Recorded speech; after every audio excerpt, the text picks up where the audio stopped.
The DJ Khaled of drumless beats, Westside Gunn, has just dropped his long-awaited and highly anticipated final album, And Then You Pray For Me. I was super excited for it leading up to it, as well as I'm sure everyone who's a Westside Gunn fan. And leading up to the release for the project, we got a list of features and producers, and even though I saw all that, I was still surprised when I heard certain people on certain tracks. With that said, though, every feature really does work and sounds good on the project, which honestly should be no surprise because Westside Gunn has been pretty good about putting projects together. There were some surprise features in my mind, such as JID, Denzel Curry, Rick Ross, but there's also the features that didn't surprise me. The features from the usual suspects, Benny, Conway, and Stove God Cooks. Speaking of Stove God Cooks, he is all over the project again, and people are always wondering where his Griselda debut is. I think this is due to his current deal preventing him from doing that. At least that's what I've heard. I don't know how true it is. I haven't really looked too far into it, to be honest. But maybe this is just Westside Gunn's way of kind of helping him out, at least getting him some tracks out there. Now, as far as the project, I'm not going to get into every single track because there are 21 songs. And it's at a runtime of an hour and 15 minutes. So, we don't want to be here forever. Nor do I have like full proper opinions on everything yet because the album literally just came out. I haven't listened to it enough yet. Now, I have always been critical of longer albums, and this one's not really any different. An hour and 15 minutes is a long time to sit and listen to a Westside Gunn project, but also just this sort of production in general. For me, on my first couple listens, it wasn't that bad because I was just kind of doing things as I was listening to it. It really turned more into background music, and maybe that's what he was aiming for because Pray for Paris was such a elegant sort of backing track album that maybe this was kind of meant to go in that same vein. Like I was just cleaning earlier and it just ran. It was fine. But this album definitely could have benefited from being closer to maybe 45 minutes long, just like a lot of his previous projects. But maybe the reason for it to be so long is because, again, this is his final project, and he wanted to go out with everything that he's got. Now, I keep mentioning that this is his final project. He has said that this is the last album. He's not going to be making any more albums after this.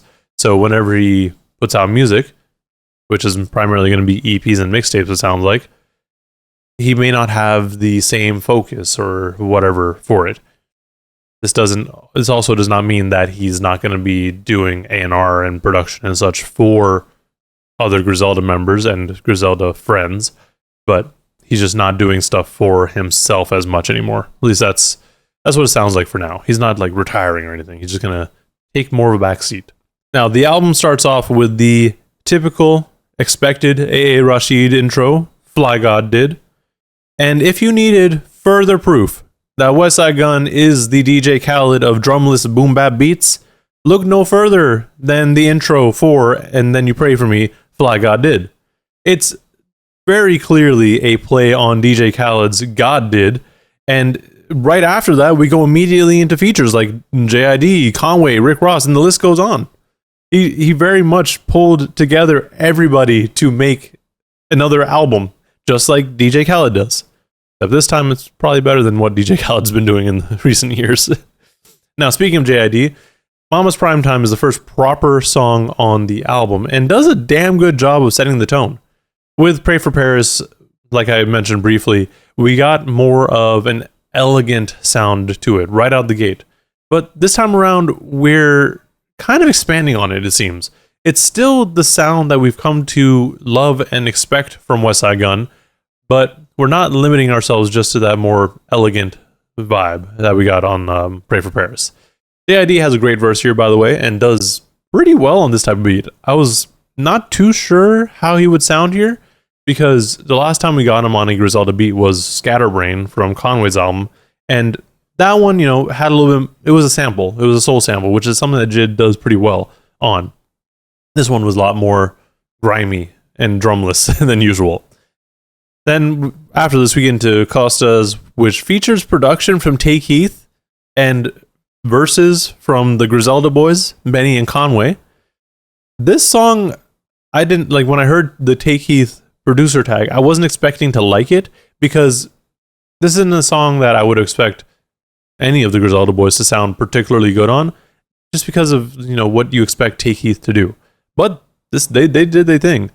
And this is the first track where we are kind of reminded that we don't really listen to Westside Gunn for Westside Gunn's rapping. His verse is okay here, but he's very much outshined by both Benny and Conway. Again, though, I think his focus really is more on the A&R side, except for songs like Suicide and Selfridges, where he just goes off on that track with DJ Drama assisted ad-libs and a closer outro from Eastside Flip. Then we get 1989, which is the first of 5 Stove God Cooks features, which you may as well just consider Stove God songs because he just steals the show with his verses, his hooks. It just very much turns into a Stove God featuring Westside Gunn song, which I'm totally fine with. Continuing the Stove God trend, Kitchen Lights might be the most infectious hooks that he's done on this project, and it also happens to have one of the most elegant productions on the project as well from DJ Benoit. Towards the middle of the album, we get a pretty fun moment at the end of Babylon Biss, which also has a really solid verse from Keisha Plum, which wasn't really expecting. But we get a closer outro bit from somebody who's talking about music and the music that we listen to. This music that we listen to can affect how we go about our day-to-day lives. He says to turn the sad and murder music off because it's negatively affecting you, and that he listens to Westside Gunn every day because it motivates him to be fly. He basically just says, listen to music that motivates you, puts you in a better mood, gives you something out of it. And this made me realize why I listen to Coke rap when I work out. It's because I like to push weight. The album starts to wrap up at this point, but the last track that I really want to talk about is the track Ultra Griselda with Denzel Curry. If you know me, you know I'm a big fan of Denzel Curry. And as I was going through this project, I deadass forgot that he was on this project.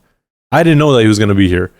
And over the past year, Denzel Curry has been killing it with features, just everywhere he goes. And it's on completely different types of production. And this beat is no different. Like, it is completely different from what he normally does. He just keeps getting better and better as time has gone on. And I'm just really happy to be a Denzel Curry fan. With all that said, overall, this is a solid final entry to Westside Gunn's album run.